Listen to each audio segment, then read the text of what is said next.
आज आपका आगमन हमारी मिथिला में हो गया। हाँ, हमारा हृदय कहने को बात हो गया बंधु। कहें कहें सुनना चाहता बंधु का शुभागमन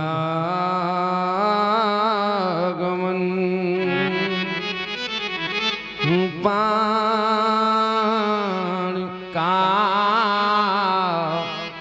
मधुर मिलन ये खिल उठी कली कली महक उठी गली गली ये तन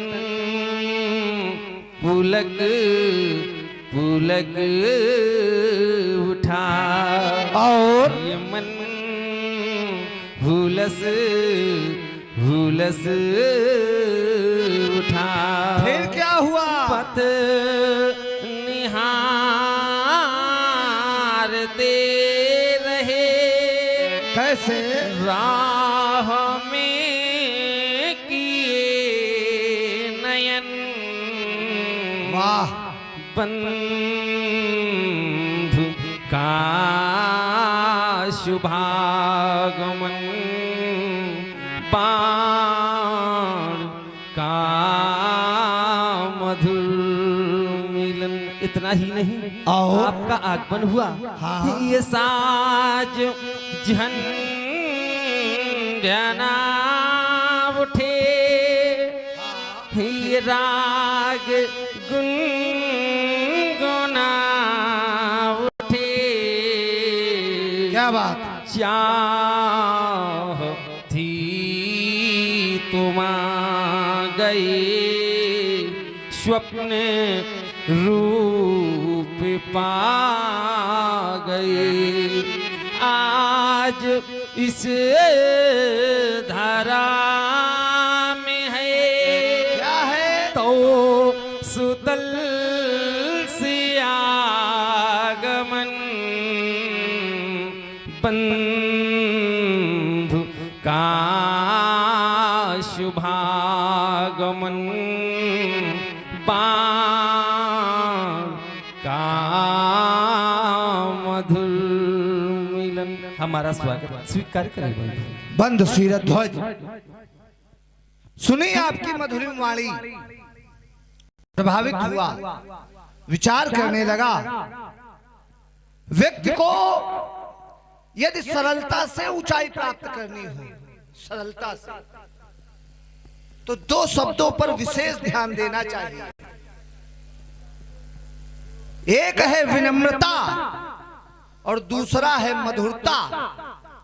व्यक्ति के स्वभाव में विनम्रता आ जाए और वाणी में मधुरता आ जाए तो व्यक्ति सरलता से अगम्य स्थान को भी गम्य बना लेता है।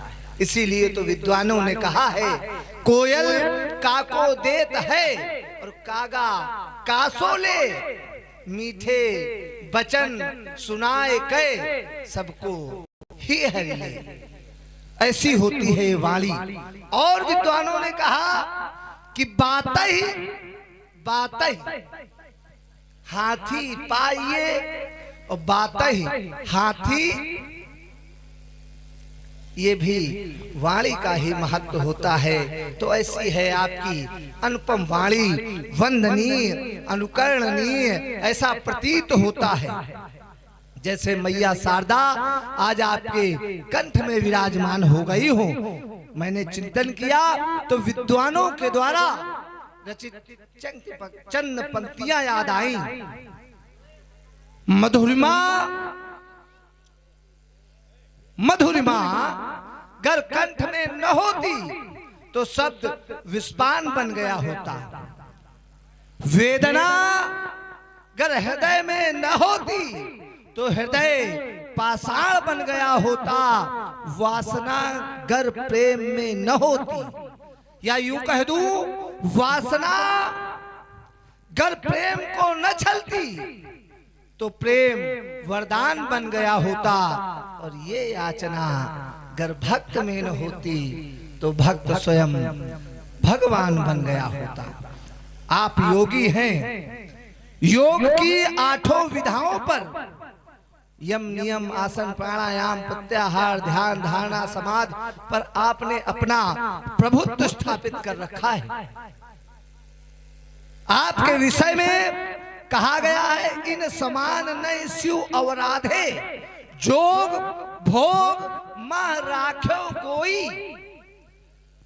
प्राय लोग योग में, समाज में ऐसे दृश्य मिलेंगे जो योग में भोग को छिपाते हैं, योग की आड़ में भोग को छिपाते हैं। लेकिन ये ऐसा राजा है जिसने योग को भोग में छिपाया, तभी तो प्राप्त की है वो योग माया।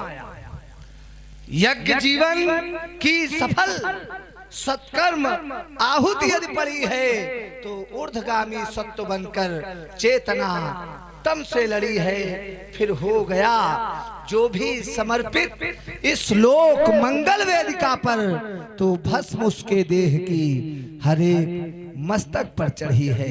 कहना चाहता हूँ गुरुबंधु, जनक तुम्हारा मंगलमय जीवन बन जावे मानवता का उद्घोष। ये साधना पंथ चले निर्वाद, ज्ञान का होवे अच्छे कोष। मिथिला का ये स्वर्णिम रूप जिसे लगकर हो स्वर्ग महान, नमित भूमि सब भोहीन। मलिन सा लगता है दिनमान, किंतु देख रहा हूँ ये चिंतन ये दर्शन का द्वैत भाव, कूटस्थ ब्रह्म का सूक्ष्म रूप प्रत्यक्ष हुआ। कूटस्थ ब्रह्म कह रहे थे आप कि चाह थी तुम आ गए, तो चाह आपकी पूरी हुई। आपके नयनों को उस छवि के दर्शन हुए हैं जो देखना चाहते थे।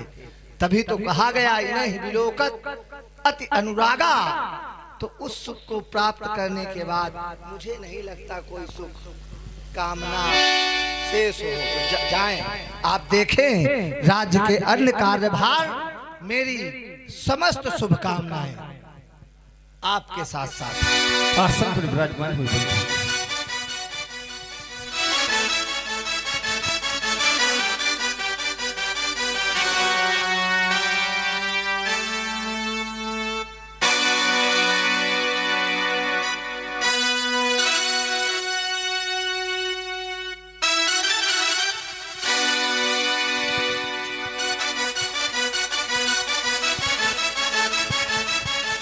मिथिला के कुशल प्रहरी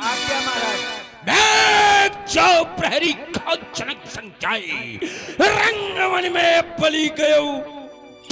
मेरे आगमन की सूचना तत्काल नेपाल तक पहुंचाई जाए। जैसी आज्ञा हो। महाराज की जीवन की जय जयकार हो। महाराज मिथिला के अंतर्गत लंकाधिपत लंकेश श्री रावण जी का आगमन हुआ है। मिलने के अत्यंत श्री रावण जी का आगमन हमारी मिथिला में। अहो भाग, चलो चलकर स्वागत करें। स्वागत ही नहीं वंदन पूजन अभिनंदन करें। आज में अभेद कवच की प्राप्ति हो गई। अहो भाग, अभेद कवच शास्त्र कहते हैं कवच अभेद विप्र गुरु पूजा, यही सम विजय उपाय न दूजा। हमारी स्वयंवर की सफलता के लिए आज हमें अभेद कवच की प्राप्ति। 4 वेद 6 शास्त्र 18 पुराणों की ज्ञाता लंका के भगवान इस ब्रह्मांड की प्रकांड पंडित आपके श्री चरणों में ये जनक नमन कर रहा है। स्वीकार। मिथिला के प्राण, इस अधिवेशन के अधिष्ठाता यम नियम आसन प्राणायाम प्रत्याहार धारणा ध्यान समाधि आदि के परमाचार्य सर्वतोमुखी प्रतिभा संपन्न पांडित्य के अपार परवर गौरव के उत्तुंग मेरु श्रृंग तुंग शिरध्वज जनक जिस सेत किया तुमने बंधन, उस सेत मेरा आशीष तुम्हें, शुभाशीष तुम्हें, सताशीष तुम्हें, सहस्त्राशीष तुम्हें, लक्षाशीष तुम्हें, कोटि कोटि आशीष तुम्हें। अहो भाग्य, आज आपका दर्शन पाकर हमारा ये जीवन धन्य हो गया। अच्छा, हमारा दर्शन पाकर यदि धन्यता की अनुभूति करोगे, रावण का दर्शन पाकर यदि धन्यता की अनुभूति करोगे, तो इन संत महात्माओं के दर्शन से, क्योंकि रावण पाप का द्योतक है, रावण पाप का पोषक है, और आप धर्म के पोषक। तो यदि धर्म का पोषक पाप के पोषक को पाकर धन्यता का अनुभव करेगा, तो धर्म कहां जाएगा? अरे आप जाते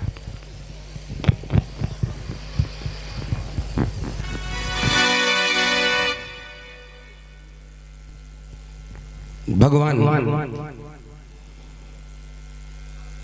भूत पावन शंकर के पावन पिनाक, प्रथम तो मेरा प्रणाम स्वीकारे। आज आपको इस स्थिति में पाकर सोचने के लिए विवश,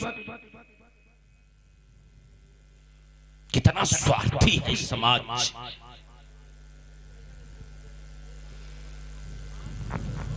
कितना स्वार्थी है समाज। जो सर्व पूज्य है, जो विश्व पूज्य है, जो त्रैलोक्य पूज्य है, उसे आज बलवेदी पर, जो विश्व पूज्य है उसकी पूजा होनी चाहिए या उसे बलवेदी पर होना चाहिए? जो त्रैलोक्य पूज्य है उसका पूजन होना चाहिए या बलवेदी पर होना चाहिए? कहीं न कहीं राजा जनक ज्ञान के मद में डूब गया। हाँ, याद आया, जब जब जिसने जिसने ऊंचाई पाई है, जब जब जिसने जिसने ऊंचाई पाई है, तो उस पर अहम की बदली मंडराई। जिसने भी ऊंचाई पाई है उस पर अहम की बदली मंडराई है। परिणाम, उसकी यात्रा अर्श से फर्श को आई, यात्रा अर्श से फर्श को आई।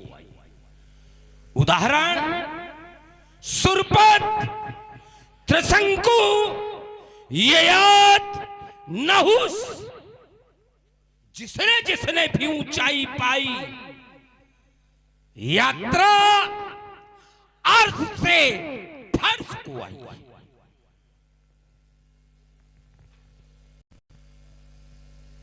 अब मैं कहने के लिए विवश हूं, अब मैं कहने के लिए विवश हूं कि नए मकानों में चीजें पुरानी कौन रखता है? नया मकान बनवाओ, पुराना सामान हटाओ। नए मकानों में चीजें पुरानी कौन रखता है? बड़े शहरों में परिंदों को पानी कौन रखता है? हमी थामे खड़े गिरती हुई दीवार को, वरना सलीके से बुजुर्गों की निशानी कौन रखता है? सलीके से बुजुर्गों की निशानी कौन रखता है? मिथिला राज समाज में उपस्थित देश देशांतर से पधारे विज्ञ प्रविज्ञ कोविद धीर मनीषियों, सुना आप लोगों ने श्रीमान जी के वचनों को, सुना आप लोगों ने श्रीमान जी की घोषणा को। श्रीमान जी का कथन है कि व्यक्ति ने जब जब ऊंचाई प्राप्त की है, जब जब ऊंचाई प्राप्त की है तो उस पर अहम की बदली मड़लाई है। अर्थात जब व्यक्ति ऊंचाई प्राप्त करता है तो उसको अहम आता है, और जब अहम आता है तो परिणाम ये होता है कि उसकी जो यात्रा होती है वो अर्श से फर्श, ऊपर से नीचे की ओर हो जाती है। मैंने चिंतन किया क्या ऐसा यथार्थ रूप में है, तो उत्तर मिला नहीं, उत्तर मिला नहीं, ऐसा नहीं। तो जो श्रीमान जी का कथन है उसके संदर्भ में कुछ वार्ता मेरे भी अंतर मन में आई है। तो आवश्यकता है चलने की, चल करके साक्षात्कार करने की। 4 वेद, 6 शास्त्र, 18 पुराणों के ज्ञाता, वर्तमान के प्रकांड पंडित, कंचन नगरी सम्राट श्री रावण जी, भैया केकसी की गोद के प्रसून, आज आपको अपने सन्निकट पाकर ये बाण मनसा वाचा कर्मणा आपके श्री चरणों में प्रणाम निवेदित करता है। स्वीकार प्रणाम है सुभाषिस। श्रीमान जी कहें। आपके द्वारा एक वार्ता प्रस्तुत की गई जिसमें आपके द्वारा कहा गया है कि जब जब व्यक्ति ने ऊंचाई प्राप्त की है, जब जब, एक शब्द आया, जब जब व्यक्ति ने ऊंचाई प्राप्त की तो उस पे अहम की बदली मलड़ाई। मैंने चिंतन किया ऊंचाई 2 प्रकार की होती है, ध्यान से सुनना। ऊंचाई 2 प्रकार की होती है, एक संसारिक ऊंचाई होती है और एक आध्यात्मिक ऊंचाई होती है। जिस व्यक्ति को संसारिक ऊंचाई प्राप्त होती है, संसारिक लौकिक, वो व्यक्ति अहम से ग्रसित हो जाता है, अहम के वशीभूत हो जाता है। परिणाम ये होता है कि उसको अर्थ से फर्श की ओर जाना पड़ता है। किंतु जो व्यक्ति आध्यात्मिक ऊंचाई प्राप्त करता है उसको कभी अर्श से फर्श की ओर नहीं जाना पड़ता है, अपितु उसका जो स्थान होता है वो निश्चित हो जाता है, उसका पतन कदापि नहीं होता है। आपने कई उदाहरण दिए हैं और एक उदाहरण मैं दे रहा हूं, एक उदाहरण, और संभवतः मेरा विश्वास कहता है कि आपने भले सुना हो लेकिन सामने आपके नहीं आया होगा। एक मार्कंडे जी हुए, प्राय सुधीजन है मार्कंडे, जिनके द्वारा मार्कंडे पुराण लिखी गई। क्या आज तक उनका पतन, उनकी यात्रा अर्श से फर्श की ओर या फर्श से अर्श की ओर? हाँ, आपने कई नाम भी गिनाए थे, उनमें बस एक पर छोटी सी चोट करूंगा, क्योंकि सबके लेके चलना, सभी को लेके चलना। ये जो नहुस का नाम आपने लिया है, हाँ। नहुस का क्या दोष था जो उसकी यात्रा अर्श से फर्श की ओर हुई? अपनी वाणी को अल्प विराम। चलिए हम यहीं से शुरू हो रहे हैं। नहुस का दोष क्या था? जी बात, उसकी यात्रा अर्श से फर्श को हुई। नहुस, एक बात बता दें, नहुस है कौन? सबसे प्रमुख बात यह है, नहुस चंद्रवंशी राजा, चंद्रवंशी नेपाल नहुस, और भगवान शंकर के जामाता। ठीक है, गड़बड़ तो नहीं? चलिए, उस कालखंड के सबसे धार्मिक नेपाल, धार्मिक परिणाम धर्म की उनकी इतनी हुई कि यात्रा फर्श से अर्श को हो गई, उन्हें इंद्र पद दिया गया। इंद्र पद, और जब उन्हें इंद्र पद मिल गया तो उन्होंने कहा कि जब इंद्र पद है और उस पद पर मैं विराजमान हूं तो फिर सची भी मेरी होनी चाहिए। गड़बड़ तो नहीं? इंद्र की पत्नी सची, सची मेरी होनी चाहिए। अब ये अहम है। ऊंचाई पाने के बाद व्यक्ति को नीचे से ऊपर की यात्रा हो गई, ये बड़ा काम है। अब वहां जाने के बाद भी लालसा बढ़ गई, ये अहम है। क्या कि सची भी मेरी होनी चाहिए। साधारण नृपाल को इंद्र का पद मिलना ये बड़ी बात, लेकिन नहीं, पेट नहीं भरा। क्या होना चाहिए? सची भी मेरी होनी चाहिए। बस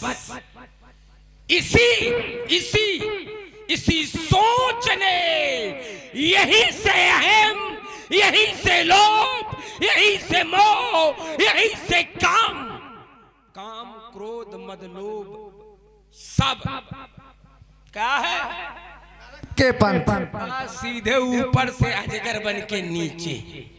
एक बात, बढ़िया बात है, शायद पहली बार। हाँ, तुम्हारे लिए है बहुत जरूरी, जरा सुनो। मार्कंडे जी,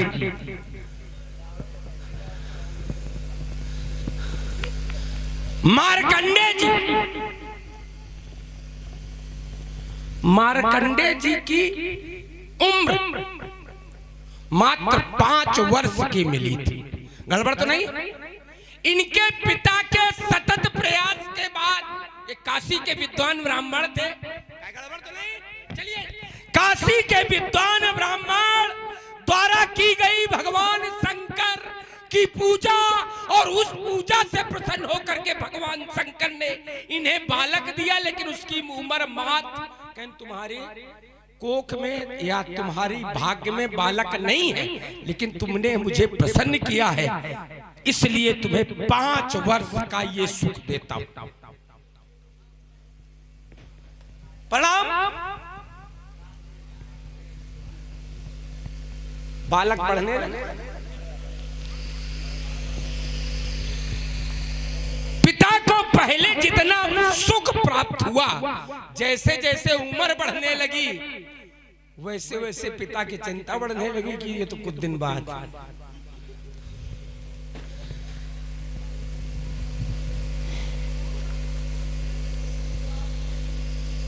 किसी विद्वान ब्राह्मण ने ये बताया कि चूंकि एक नियमावली है, प्रत्येक व्यक्ति के लिए नियमावली है, और मार्कंडेय जी से ही ये नियमावली प्रारंभ हुई। देखिए, ये चिंतन है समाज में देने के लिए। अभिवादनशीलस् वृद्धोपसेविना नित्यम वृद्धोपसेविना, जो नित्य प्रति अपने से बड़ों का अभिवादन करता है तो 4 बातें अपने आप मिल जाती हैं। आयु, विद्या, यश और यहीं से प्रारंभ हुआ।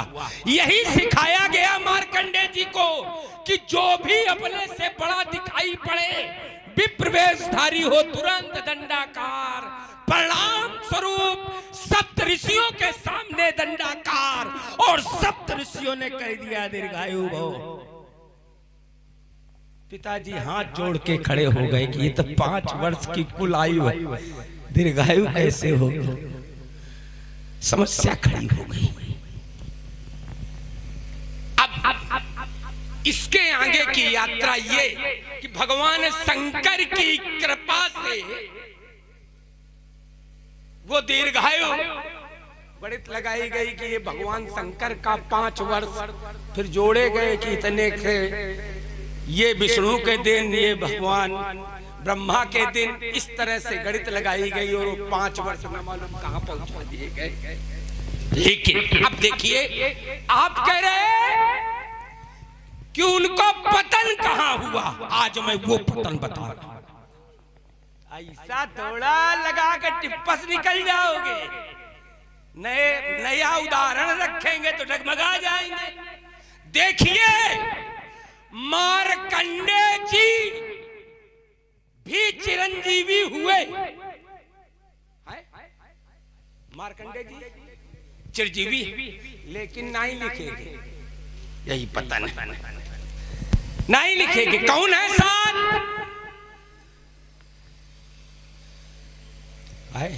हाँ बढ़िया।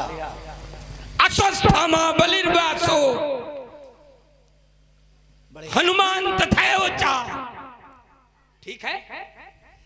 उसमें मार्कंडे जी का नाम बढ़िया उन 7 में नहीं, और यही सबसे बड़ा, जिसने सबसे पहले चिरजीवी होने का भगवान शंकर से वरदान प्राप्त किया, और वही का बस यही छोड़ दीजिए। हाँ बोलिए आप। और हमारी बगल में बैठे हुए हमारे भैया रामदास जी पूर्व प्रधान पिपौरी कानपुर, आपकी ओर से ईमानदारी से ये राम जी के दास हैं। जहां जहां कहीं वहां आपकी उपस्थिति जरूर होती। हम मंच से आपका स्वागत करते हैं। हमारे रामदास पूर्व प्रधान पिपौरी कानपुर, आपकी ओर से 51 मुद्राएं रावण जी और वाणासुर जी के लिए भेंट की गई। और हमारे भैया सूर्या जी मिश्रा कन्नौज, आपकी ओर से 51 मुद्राएं। और हमारे बड़े भैया नीरज जी वाजपेयी, आपकी ओर से भी 51 मुद्राएं दोनों महान विभूतियों के लिए भेंट की गई हैं। बहुत बहुत धन्यवाद, साधुवाद। चले, आपके द्वारा कहा गया कि पतन कहाँ हुआ, आपने बताया कि पतन यहाँ हुआ। अब मैं इसी को स्पष्ट कर देता हूं। क्या देखिए, मेरा जो एक शब्द आया था आध्यात्मिक ऊंचाई, आध्यात्मिक ऊंचाई के बल पर, देखिए आपने जो बिंदु दिया चिरजीवी का, चिरजीवी वो क्या पुरुष थे? श्रीमान जी, कृपांक के अंक जोड़ तो लिए जाते हैं, कृपांक के अंक जोड़ लिए जाते हैं, छात्र को उत्तीर्ण कर दिया जाता है, लेकिन श्रेणी घोषित नहीं होती। हाँ, कृपांकों के आधार पर ये ले इधर इधर ये, यदि कोई छात्र कृपांक के दम पर उत्तीर्ण होगा तो कृपांक अलग दर्शाया जाता है, उसमें नहीं जुड़ेगा, उसके आधार पे आप उत्तीर्ण हो जाओगे।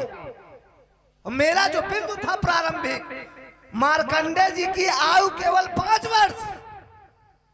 चिंतन करना इस पर, कथानक तो बड़ा लंबा चौड़ा सुनाए आप, गड़बड़ तो नहीं सुनाए ना, एकदम सही सुनाए, लेकिन जो बिंदु है उसको छोड़ करके, मार्कंडे जी की आयु थी केवल 5 वर्ष, और अध्यात्म के दम पर वही आपका मान ले, चत्वारि तस्य वर्धन्ते आयुर्विद्या यशो बलम, उनके पिता ने सिखाया कि पैर छुओ, आशीर्वाद ले, सेवा करो, उसके दम पर उनकी आयु कितनी हुई? चिरजीवी हुई। हमारा आपका ये महत्व नहीं था कि उनको चिरजीवी में जोड़ा गया कि नहीं जोड़ा गया, लेकिन मेरा ये बिंदु था कि अगर वो चिरजीवी हुए तो किसके दम पर हुए? अध्यात्म के दम पर हुए। अगर अध्यात्म का दम, अध्यात्म में बल नहीं था तो फिर 5 वर्ष के बाद उनकी आयु समाप्त हो जानी चाहिए थी। आयु क्यों बढ़ाई गई? कहीं न कहीं तो नहीं छोड़ेंगे, नहीं इतनी जल्दी थोड़ा ना छोड़ेंगे, बहुत रहता फैलाए। हाँ, एक बात और आपने कही, वो नहुस, उसने इंद्राणी को भी, हम इसमें ज्यादा कुछ चर्चा नहीं करेंगे। अंत में आपने कहा कि काम, क्रोध, मद, लोभ सब नाथ नरक के पंथ।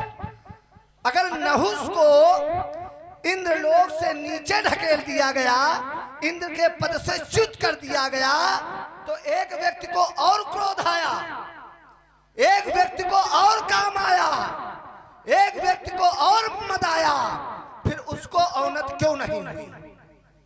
नाम मैं दे रहा हूं। नारद जी को क्रोध आया, मद आया, लोभ आया, सब कुछ आया, काम के वशीभूत हुए। क्या उनकी अवनति हुई? अगर आपकी नियमावली को माना जाए तो फिर नारद को भी देवर्षि से ऋषि या केवल सामान्य व्यक्ति में गणना होनी चाहिए। उनके नाम के आगे से देवर्षि क्यों नहीं हटाया गया? हटा देना चाहिए था। क्यों नाम जुड़ा रहा महर्षि देवर्षि? अब रुक रहा हूं, अब बोलो। बढ़िया। देखो, देवर्षि से देवर्षि बने रहे, ये आपका एक प्रश्न है कि उनका वो देवर्षि नाम हटा देना चाहिए। या तो है अरे भी तो बंदर तक बन के ईमानदारी से बताओ, बंदर बने कि नहीं बने? आप कह रहे हो नारद के देवर्षि के देवर्षि बने रहे, नहीं, वो बंदर तक बनना पड़ा। जिसने ऊंचाई पाई। अब देखिए, बात जहां थी आध्यात्मिक बड़ा जोर दिया था तुमने इस बात पे, हम वहीं से यात्रा शुरू कर रहे हैं कि आध्यात्मिक ऊंचाई। काय नारद की ऊंचाई कौन सी ऊंचाई है? नारद की ऊंचाई कौन सी ऊंचाई है? क्या भौतिक ऊंचाई? नहीं, आध्यात्मिक ऊंचाई। आध्यात्मिक ऊंचाई इतनी कि उन्होंने काम को जीता, ये ऊंचाई। और काम को जीत कौन सकता है? एक प्रश्न खड़ा किया गया कि काम को कौन जीत सकता है? तो कहना काम को वही जीत सकता है जो राम को जीत सकता है, क्योंकि जहां राम तहां काम नहीं। तो इसका सीधा मतलब यह है कि उन्होंने काम को जीता, अर्थात राम को पहले जीता। ये आध्यात्मिक ऊंचाई है। और पाने के बाद जब जीता काम तो अहमियत मनमानी, अहम आ गया। यही वहां नहुस का हाल है, यही नारद का हाल है। वही अजगर बने, वही बंदर बने। जरा देखिएगा, बिल्कुल जुड़ा जुड़ा है, मिलेगा, खटाखट जोड़ देते हैं। देखो, गुने के साथ मिलेगा। ये तुम जानते हैं, पुआ के साथ इस समय गुना दे ही रहे। नहीं, यात्रा करे रहो, यात्रा हम कहेंगे मंगलमय हो। चलिए,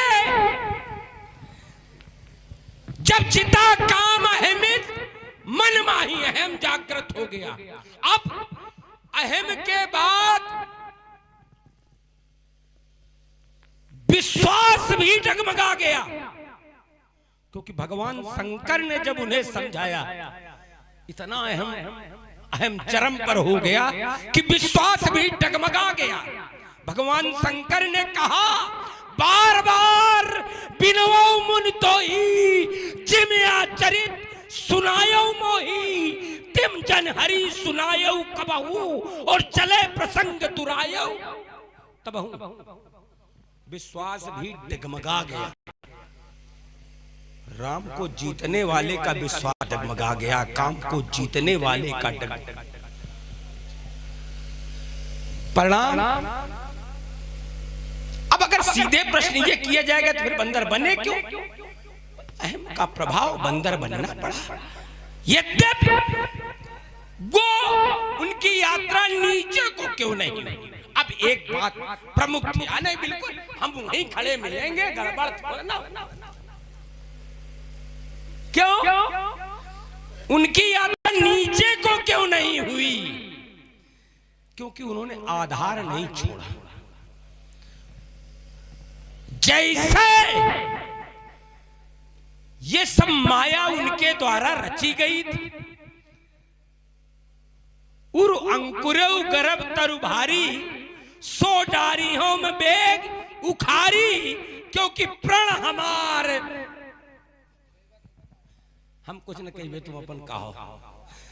बस परम जहां उन्होंने अपनी माया हटाई, तब प्रभु माया दूर निवारी, तो नहीं तहां रमा न राज, बस आंखी खुल गई डब्बा जैसी, तो त्राइमाम करके उनके चरणों में गिर पड़े, हमारे सारे वचन मिथ्या हो जाए। और जब उनकी शरण में पहुंच जाता है तो अपराध कितना बड़ा हम यो भी ना कहिए कुछ, हम यो ना कहिए, हम एक सीधी बात कि उन्होंने अपना धरातल नहीं छोड़ा, तो व्यक्ति चाहे जो कुछ करे धरातल न छोड़े। और नहुस ने धरातल छोड़ दिया। जिस समय नहुस को यह बताया गया कि तुम ऐसी सवारी करो जिस पर आज तक किसी ने न की हो, तो संत महात्माओं को कहार बना दिया नहुस। अगस्त जैसे महात्मा को, अगस्त जैसे संत को डोली का वाहक बना दिया, धरातल छोड़ के। ये भूल गया कि संतों की सेवा करनी चाहिए या संतों से सेवा लेनी चाहिए। बस जब व्यक्ति धरातल छोड़ देगा,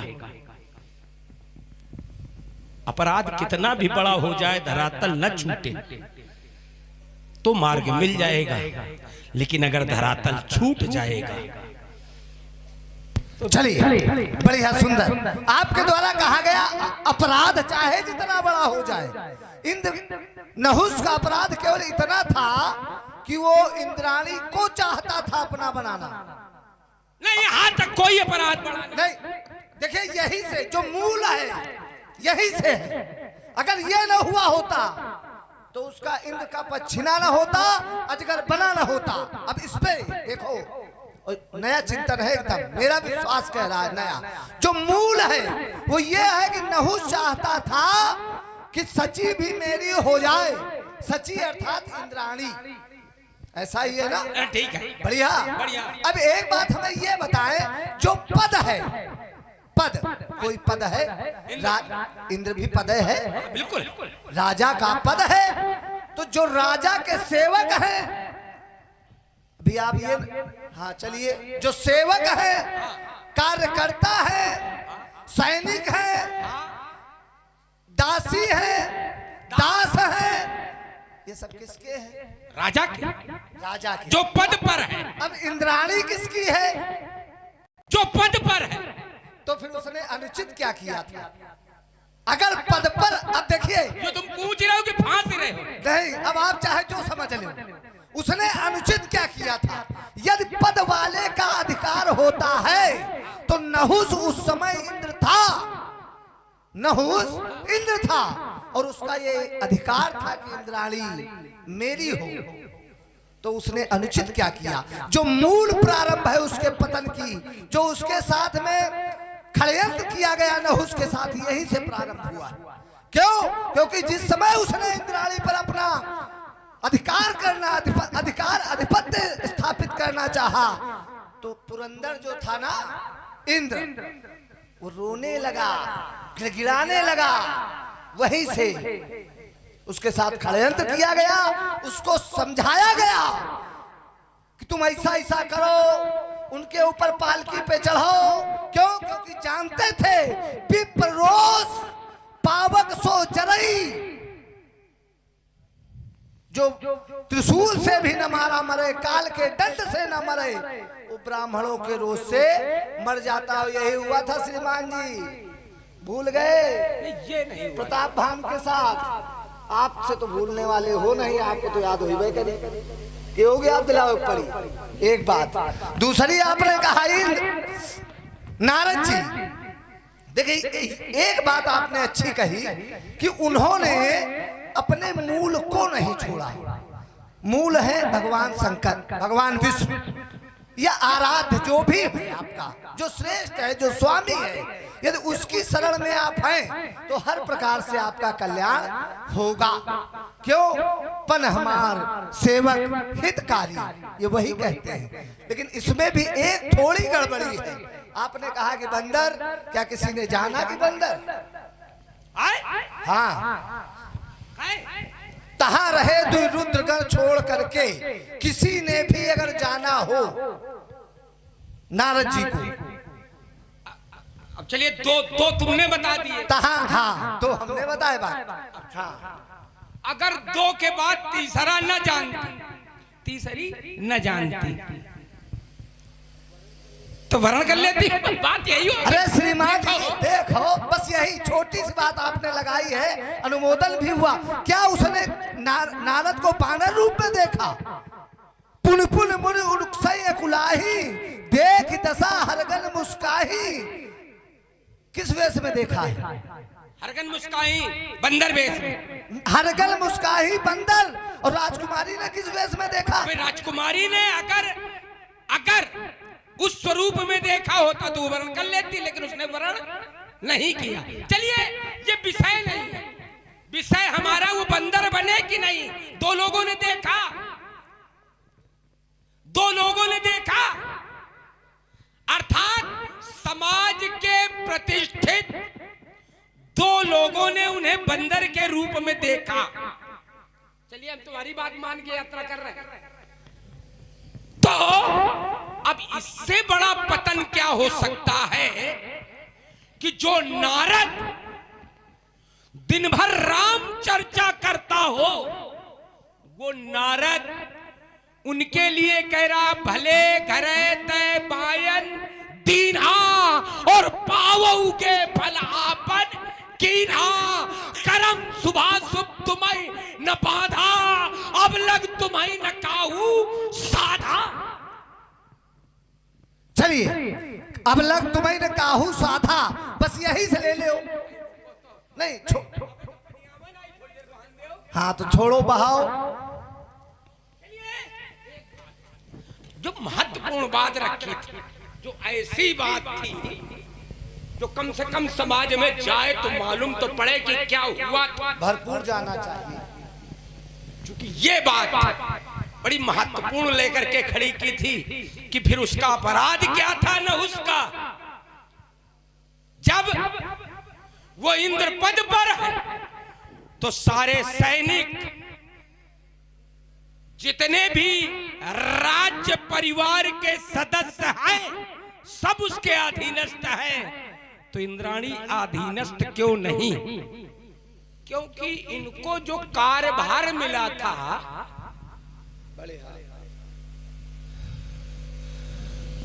तो अल्पकालिक, यह है मान लो अल्पकालीन, हाँ वही मान लीजिए,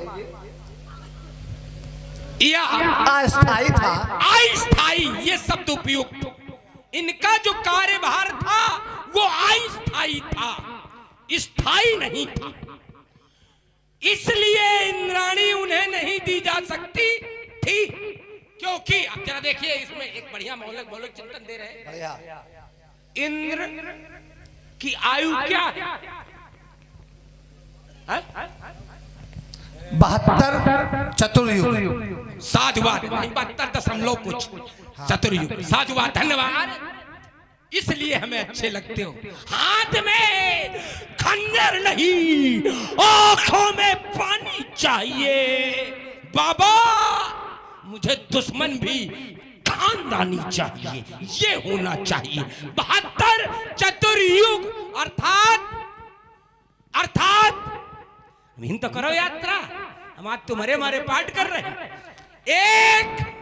एक मनवंतर, जान लो ये बात दूर तक जाए। 14 मनवंतर का ठीक है, एक कल्प होता। जो ब्रह्मा जी का एक बैठा आज तक सुनो नो यात्रा वो कराएंगे ना, उसको सुनाई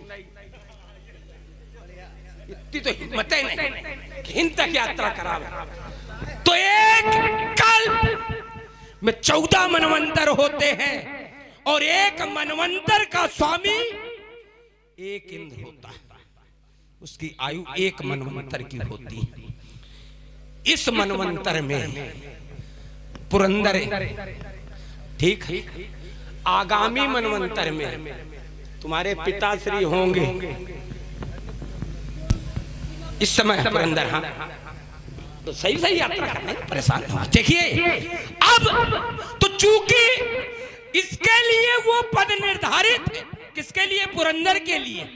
नहुस को तो आपातकालीन स्थिति में कोई नहीं है तो राजा विहीन राज अनुचित है। जब तक वो तपस्या कर रहा है, कहां कर रहा था? धन्यवाद। कमल की नाल में ब्रह्म हत्या लगने के कारण, ठीक है, कमल की नाल में तपस्या कर रहा था तो तब के लिए नहुस को बनाया गया, इसलिए उसे सची नहीं मिल सकती थी। बात बिल्कुल मिल सकती थी, लेकिन उसको सची दी नहीं गई। ये था उसके साथ अन्याय। अब हम एक बात फिर पूछेंगे आपसे। तो पूछो। नहीं, एक कहे जैसे हमने नहीं, प्रश्न बहुत भारी है। काहे जैसे इंद्र की आयु हमने बताई, ये हमने बताई, बढ़िया। अच्छा ये बताओ सच्ची की आयु क्या है? सची की आयु जो है, सची की आयु 72 गुणे 14 मनवंतर, 1008 मनवंतर सची की आयु है। और देखिए मेरा तर्क कोई इतना हल्का नहीं कि आप फूंक मार के उड़ा दोगे, उन्हें इतना हल्के समझो।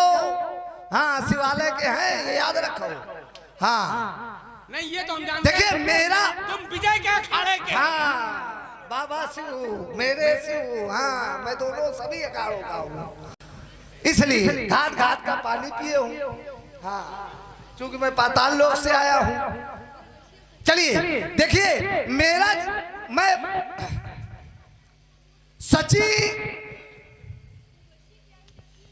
नहीं, देखो उर्वशी जो है वो अप्सरा है, वो पत्नी नहीं, पत्नी सच्ची है। हाँ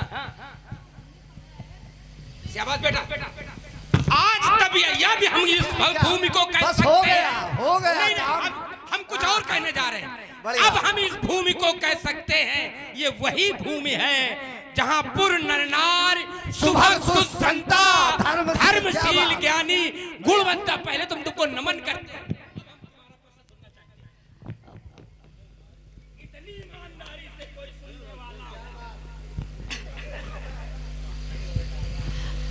सबसे पहले मंच से सभी लोगों को अपना ठीक है, तो मेरा बड़ासुर जी से और रावण जी से एक प्रश्न है कि जैसा कि मैंने पढ़ा है कि जो इंद्र की उम्र है वो 72 हो गई, हाँ चतुर्युग हो गई, और जो ब्रह्मा जी मतलब एक दिन के हिसाब से होता है। तो जो उसमें हमने पढ़ा है वो ये पढ़ा है कि उर्वशी की जो उम्र है वो 14 इंद्र के बराबर है। उस पर हमने सची की उम्र नहीं पढ़ी। क्या मैं सही हूँ?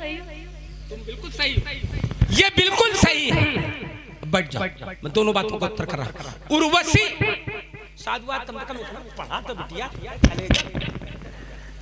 भगवान करे ऐसे एक एक बिटिया सबके हो। आज ये हम कह सकते हैं कि ये वही नगरी है जहां गार्गी कात्यायनी काय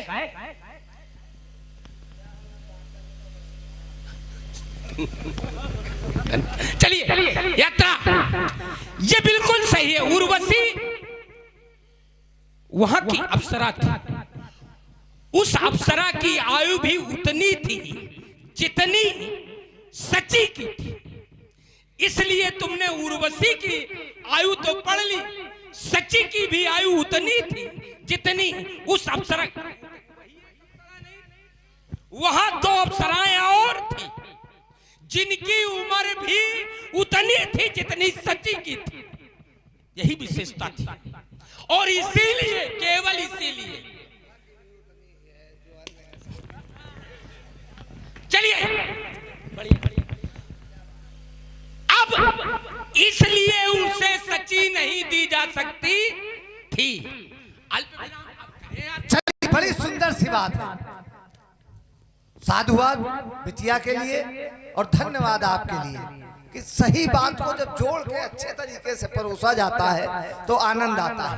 हमारा आपका जो बिंदु है वो ये है, सची दी जा सकती थी या नहीं दी जा सकती थी? नहीं दी जा सकती, दी जा सकती, क्योंकि पद जो था वो अस्थायी था। पद अस्थायी था। बढ़िया, एकदम सुंदर। अगर अस्थायी पद पर प्रतिष्ठित व्यक्ति को ध्यान से सुनना, सुन है और वहीं पहुंचना जहां पहुंचा रहे हैं। अगर अस्थायी पद पर प्रतिष्ठित व्यक्ति को दंडित किया जा सकता है, दंडित, तो फिर उसको पुरस्कृत क्यों नहीं किया जा सकता है? अगर उसको दंडित किया जा सकता है तो वहां की सुविधाओं से लाभान्वित क्यों नहीं किया जा सकता है? फंसे हो आप? हाँ, अरे रुको तो ऐसे, आप यात्रा करो। हाँ, लाभान्वित क्यों नहीं किया जा सकता? लाभान्वित भी किया जाना चाहिए। अब मैं यात्रा करा रहा हूं। विश्वरूप, बढ़िया, विश्वरूप अस्थायी रूप से प्रतिष्ठित थे। देवगुरु पद बृहस्पति के पद पर अस्थायी ही थे बढ़िया, और उनका सरकार दिया गया। हृदय से साधुवाद है। इसके लिए प्रणाम है।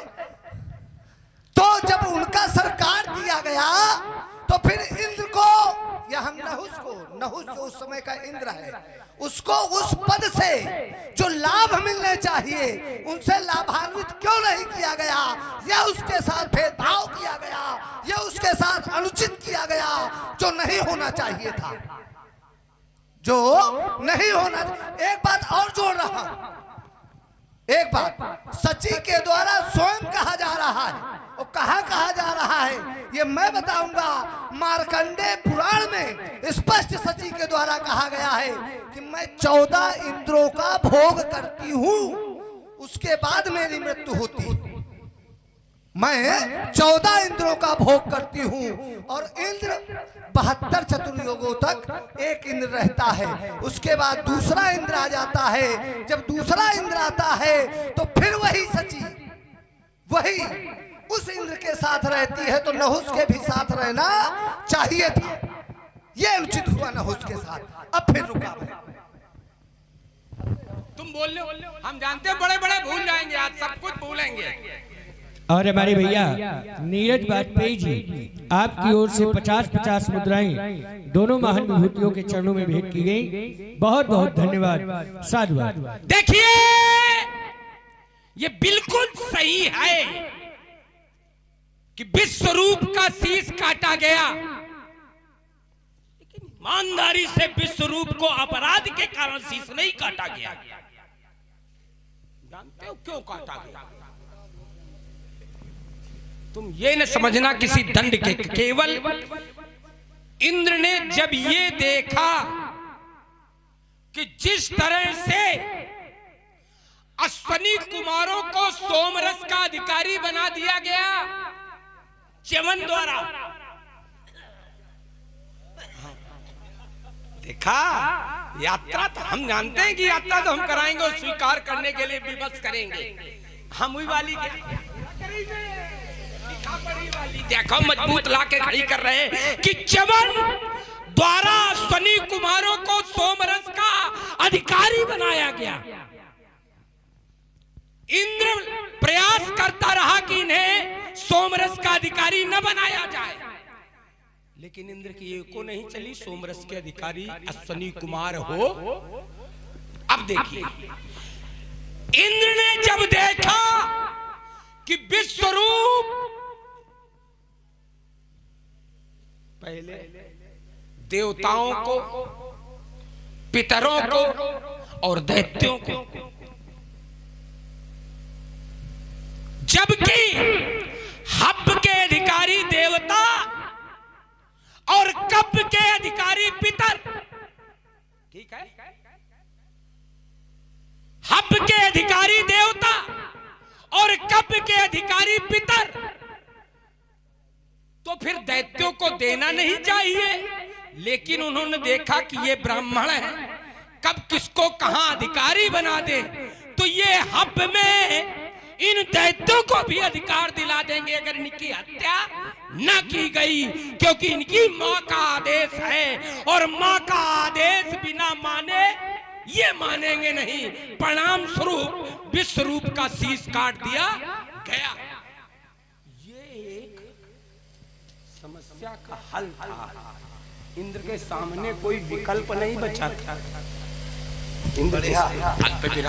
चलिए, आप कह रहे हैं ये समस्या का हल था ये समस्या का हल नहीं था, ये लालच की पराकाष्ठा थी। अच्छा मान ले बे क्या बात है?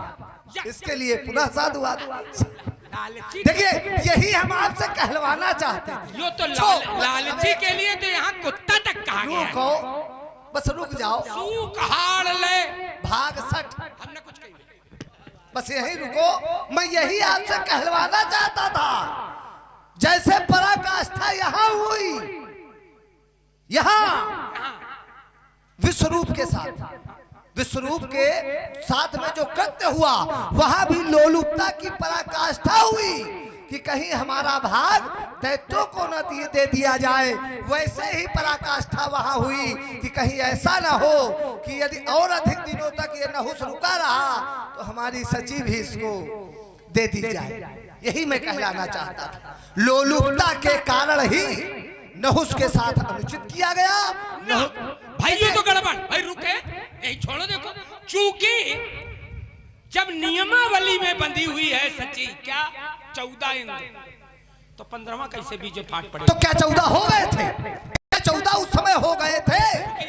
जो चूंकि 14 मनवंतर होते हैं और 14 मनवंतर, प्रत्येक मनवंतर में ऐसे थोड़ा बच के निकल जाओगे, प्रत्येक मनवंतर में एक इंद्र होता है। तो जब प्रत्येक मनवंतर में इंद्र एक होता है तो एक मनवंतर में 2 इंद्र से कैसे? ये आवश्यक नहीं कि प्रत्येक मनवंतर में ही इंद्र होता है। क्या अल्प मृत्यु नहीं होती? अल्प मृत्यु और क्या इंद्र की नहीं कह रहे हैं हम, सामान्य लोगों की एक उदाहरण दे रहे हैं। सामान्य लोगों में क्या है, अल्प मृत्यु नहीं होती। अरे सामान्य की एकदम सही, एकदम। एक क्षण रुको, एक क्षण। और इंद्र की तुलना, एक क्षण, मैं उदाहरण दे रहा हूँ। मैं भी आज इतनी हल्की बात नहीं करूंगा। हाँ, इंद्र कब तक अपने पद पर प्रतिष्ठित होता है?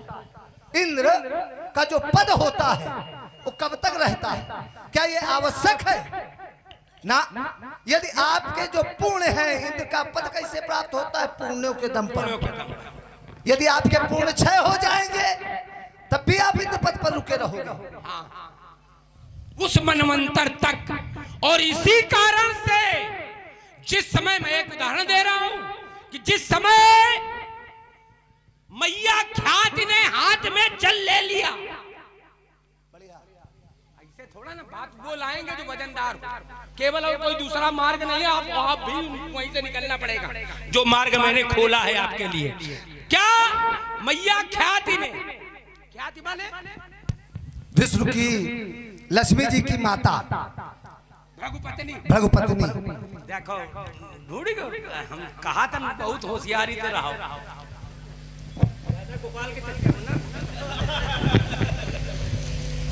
तो मैया ख्याति ने जिस समय हाथ में जल ले लिया, इतनी यात्राएं कराएंगे, सब पुराण खोट डली। मैया ख्याति ने हाथ में जल ले लिया और कहा कि मैं इंद्र विहीन कर दूंगी, मैं स्वर्गलोक इंद्र विहीन कर दूंगी। तो भगवान विष्णु ने अपनी मां का ही शीश काट दिया। यद्यपि ये जघन्य अपराध है, क्योंकि पंच माताओं में पत्नी की माता भी माता है, लेकिन चूंकि एक समस्या समाप्त, एक जो नियम बना हुआ है, एक नियम बना हुआ है काहे का कि एक मनवंतर के लिए एक इंद्र होता है। इस नियमावली का खंडन हो जाएगा, इसलिए विष्णु ने मैया ख्याति का शीश। बहुत सुंदर बात आप देख रहे हैं, बहुत ही ज्ञानमयी चर्चा हो रही है। और रावण जी की विशेषता है, जिस मंच पर भी जाएंगे वहां नई बात होगी। बहुत सानिध्य हमारा भी रहा श्री रावण जी के साथ, रमन भैया के साथ, और प्रभावित हुए हमारे राजन वाजपेयी जी। आपकी ओर से 21 पत्र मुद्राएं श्री रावण जी के चरणों में और 21 पत्र मुद्राएं श्री बाणासुर जी के चरणों में समर्पित है। बहुत बहुत धन्यवाद, साधुवाद। चलिए, आपके द्वारा मैया ख्याति का एक उदाहरण दिया गया। अब इसमें विचार करना यह है कि अगर इंद्र की आयु, मैंने अभी एक उदाहरण दिया था अल्प मृत्यु, अल्प आयु में मृत्यु। ठीक है, ध्यान से सुनना। अगर इंद्र की आयु निश्चित है अमुक मनवंतर तक, तो फिर क्या ख्याति उनको नष्ट कर सकती थी? भगवान विष्णु को सुदर्शन धारण करने की आवश्यकता क्यों पड़ी? फिर तो नहीं पड़नी चाहिए थी। क्यों? क्योंकि वो भी बलवान है, तप का बल इंद्र के पास भी है, पूर्ण है तभी वो इंद्र बना है। इसका अर्थ है कि ये भी पूर्णों के आधार पर, देखिए इसमें हमने जैसा जाना है, आप प्रकांड विद्वान है, हम ये नहीं कह रहे, मैंने ऐसा ही जाना है कि जिस समय पूर्णों का क्षय हो जाएगा, यदि बीच में अधिक उपभोगों की आवश्यकता करने पर, जैसे एक उदाहरण, किसी कोष घर में आपका कुछ धन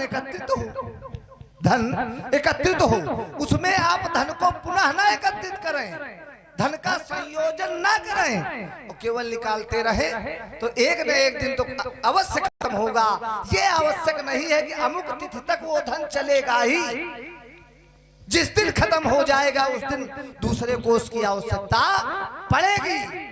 ये आवश्यक है, एक बात। दूसरी इसी में और आपने कहा कि माँ का वध करना अनुचित होता है, यद्यपि अनुचित होता है, लेकिन कुछ जगहों पर अनुचित नहीं होता है। जैसे कारण था प्रबल प्रेम के पाले पड़कर सब कुछ कर, देखिए वो सब कुछ कर सकते हैं। माँ का प्यार से भी कोई बड़ा प्यार है। देखिए अब एक चीज ले लीजिए। हाँ है, बिल्कुल है। देखिए एक चीज लीजिए। नहीं देखो, एक बार बताओ, रायता फैल जाए, पूरी रात फैलाओ, कल तक फैलाओ, देखे फैलाए रहो। तो क्या माँ के प्यार से भी बड़ा कोई प्यार होता है? नहीं होता है, मैं कह रहा हूं नहीं होता। लेकिन यदि माता देशद्रोही हो, आतंकवादी हो, आतंकवादियों की सहायता करने वाली हो, वो तब भी वही स्थान रहेगा मां का? नहीं रहेगा। महिलाओं की हत्या करना अनुचित होता है।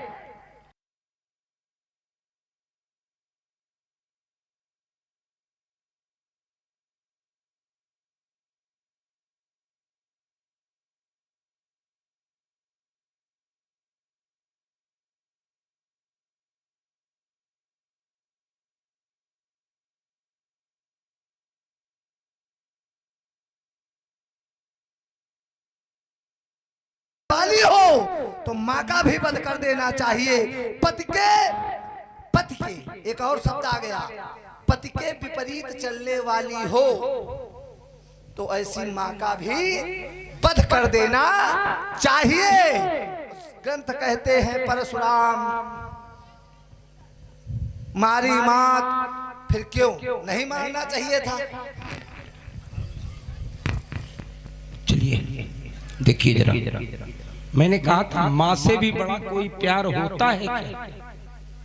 उत्तर नहीं आया, हल्ला मचाया गया। बात हमारी वही की वही है। अच्छा आपने कहा या वो माँ आतंकवादी हो, क्या मैया ख्याति आतंकवादी? हाँ भाई रुको, संरक्षण करने वाला जब नियमावली उन्हीं की है, क्या आए शरण तजी नहीं ताहू, तो फिर ये नियमावली किसकी है? छोड़ दो तो। शरणागत काजे तजय, ये किसकी नियमावली? निज नहीं अनुमान, किसकी नियमावली? बढ़िया। नर पामर पाप मय तीन ही बिलोकत हान, कोट विप्र बदला गए जाऊ, आए शरण तजई नहीं ताहू। अब यही छोड़ दो तो फिर बढ़िया आपको जोड़। कैसे जोड़ दूं? अब यो फैलाओगे, वो तो बयाना तो ले। अबे तो पहले बयाना कहाँ है?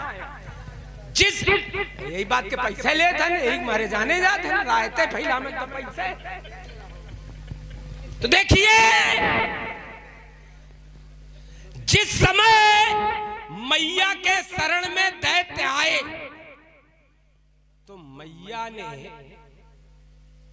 शरणागत की रक्षा की, मैया ने शरणागत की रक्षा की, तो गड़बड़ क्या किया?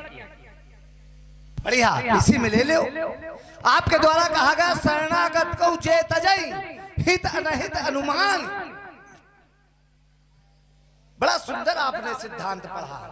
इसको मैं और थोड़ा दूसरी भाषा में, अनुकूलस्य संकल्पः प्रतिकूलस्य वर्जनम, अनुकूलस्य संकल्पः प्रतिकूलस्य वर्जनम, रसस्तीत विश्वासा, रसस्तीत विश्वासा।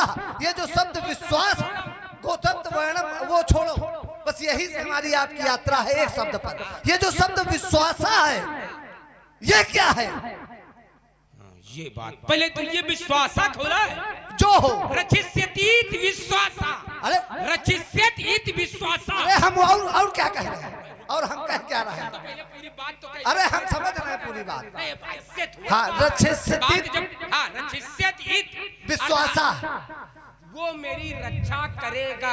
ऐसा विश्वास होना चाहिए। किसको? स्वामी को या सेवक को? भक्त को या प्रभु को? किसको? जो शरण में जा रहा उसको। चलिए वही हम मान लेते हैं। ये भक्त और चलिए छोटी छोटी बात। शरणागत के ये 6 लक्षण। अरे 6 लक्षण है क्या? इस लक्षण का अनुसरण किया गया? तुम सोच रहे हो कि अरे रुको, अरे रुको, क्या इसका अनुसरण किया गया था दुख द्वारा? अगर अनुसरण किया गया होता तो विष्णु के पास जाना था, ख्यात के पास जाने की आवश्यकता क्यों?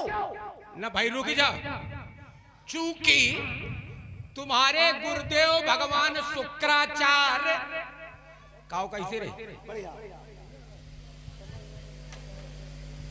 ये चलिए ये बढ़िया है, आपको बतलाए देता हूँ। ये क्रांत की तलवार अपने फिर सजा लेना कभी तुम। आज मानो धर्म रक्षा है सुजय बोलनी है। धर्म पद को छोड़कर क्यों धर्मी बन रहे हो? क्रोध की विकराल ज्वाला में स्वयं क्यों जल रहे हो? जान की यदि रो पड़ेगी नेत्रों में अश्रु भरकर, तो अश्रुओं की धार में 10 मोल तुम बह जाओगे। और यदि किया विप्लव यहाँ तो मौत की आंधी भयानक झेलनी है। बोलिए शंकर भगवान की जय हो।